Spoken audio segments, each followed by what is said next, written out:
कौन था वह असुर जिसे माता सीता ही मार सकती थी, भगवान श्री राम नहीं? सुनिए कौन था वो है असुर। ऐसी मान्यता है कि कुंभकर्ण के पुत्र मूलकासुर का वध माता सीता ने बाणों से किया था।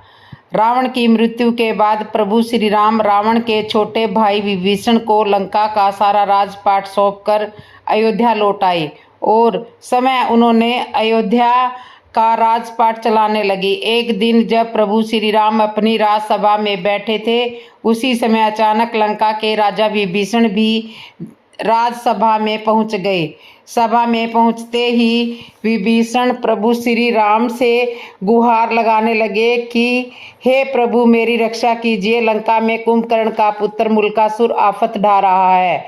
कुंभकर्ण का पुत्र था मूलकासुर। विभीषण ने प्रभु श्री राम को बताया कि कुंभकर्ण का यह मूलकासुर नाम का पुत्र असल में मूल नक्षत्र में पैदा हुआ था, जिसकी वजह से कुंभकर्ण ने इसे जंगल में फेंकवा दिया था।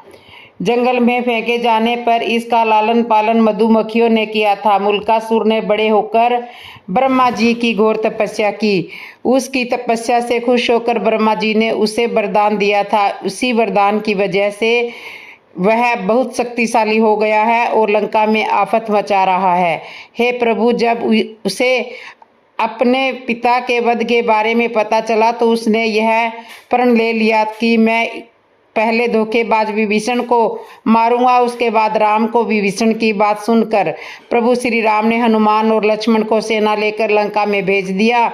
इधर जैसे ही मूलकासुर को राम जी की सेना के आने की बात पता चली तो वह भी अपनी सेना के साथ लंका के बाहर आ गया। दोनों सेनाओं के बीच करीब 7 दिनों तक घोर युद्ध चलता रहा, लेकिन मूलकासुर अकेले ही श्री राम की सेना पर भारी पड़ रहा था। मूलकासुर को स्त्री के हाथों मरने का वरदान मिला हुआ था। उधर प्रभु श्री राम जब अपने मंत्री सहित लंका पहुंचे तो उन्हें भी युद्ध के बारे में पता चला, जिससे वे चिंतित हो गए।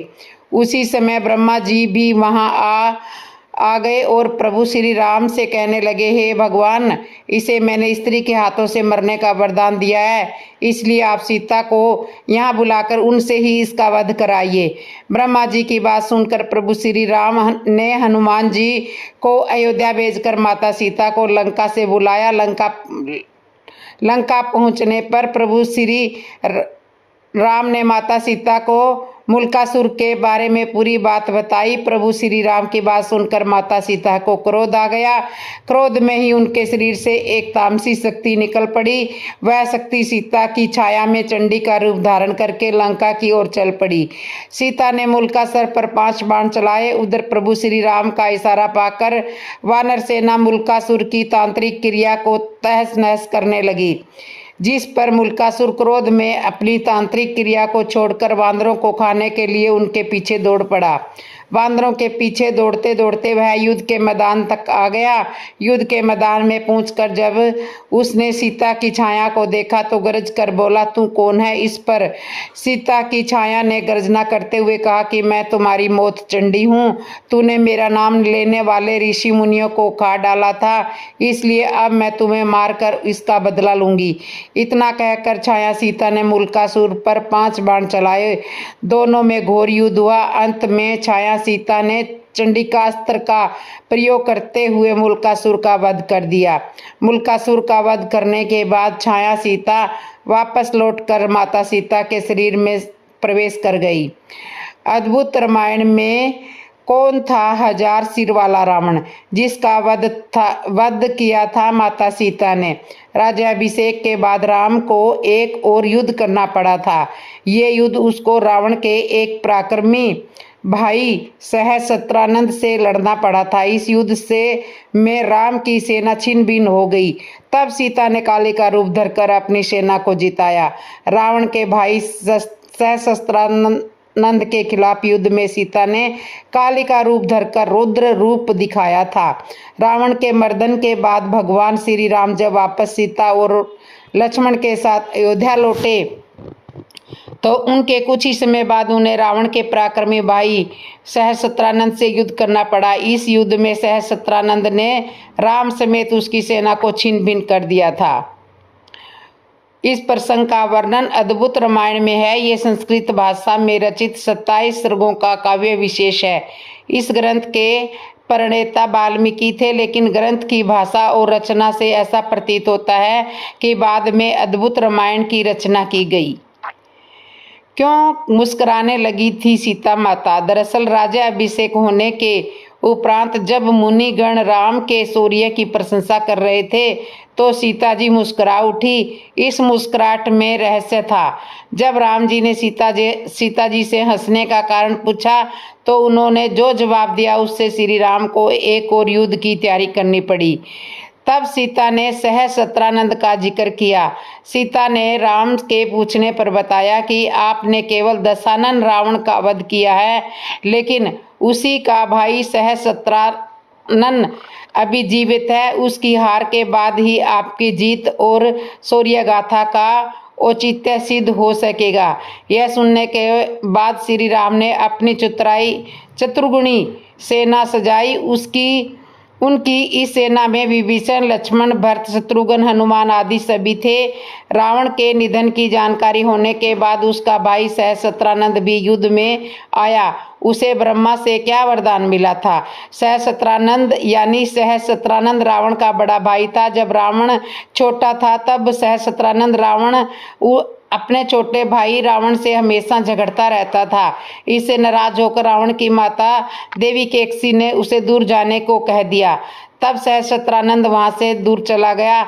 वह एक ब्रह्मांड नाम के मायावी ग्रह पर रहने लगा। उसे ब्रह्मा से वरदान था, उसे स्त्री के अलावा और कोई भी नहीं मार सकता था। राम की बड़ी सेना सहस्त्रानंद से लड़ने पहुंची। उस सेना के साथ उन्होंने समुद्र पार करके सहस्त्रानंद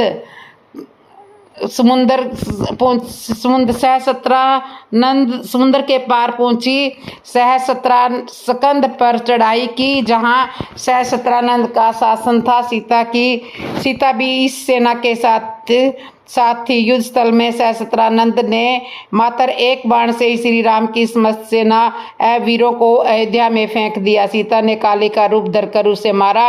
अद्भुत रामायण कहती है कि रणभूमि में केवल श्री राम और सीता रह गए। राम अचेत थे। तब सीता जी ने असीता अर्थात काली का रूप धारण किया और तब सहस्त्र मुख का वध किया।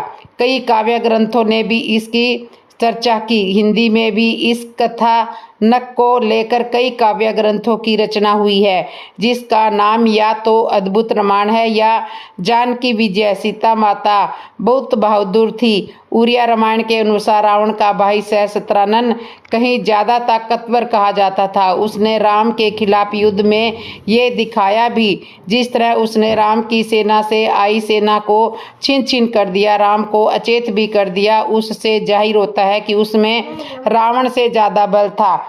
तब सीता को काली का रूप धारण करके प्रकारम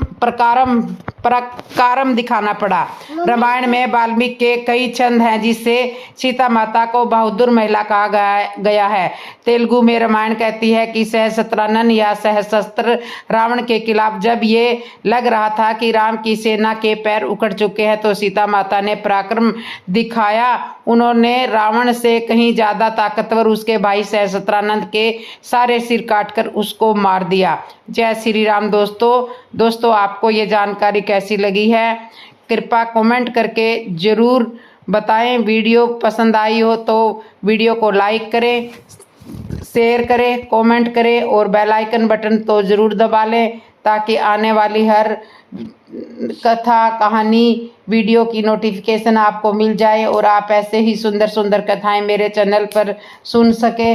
तो इसके लिए बेल आइकन बटन ज़रूर दबा लो और जो नए चैनल पे नए आए हो तो चैनल को कर लो सब्सक्राइब और एक बार कमेंट में जय श्री राम ज़रूर लिख दो और अब जोर से बोलो जय श्री राम। हर हर महादेव, हर हर महादेव। राधे राधे। जय श्री कृष्णा। हर हर महादेव। राधे राधे। जय श्री कृष्णा। जय हो, जय हो।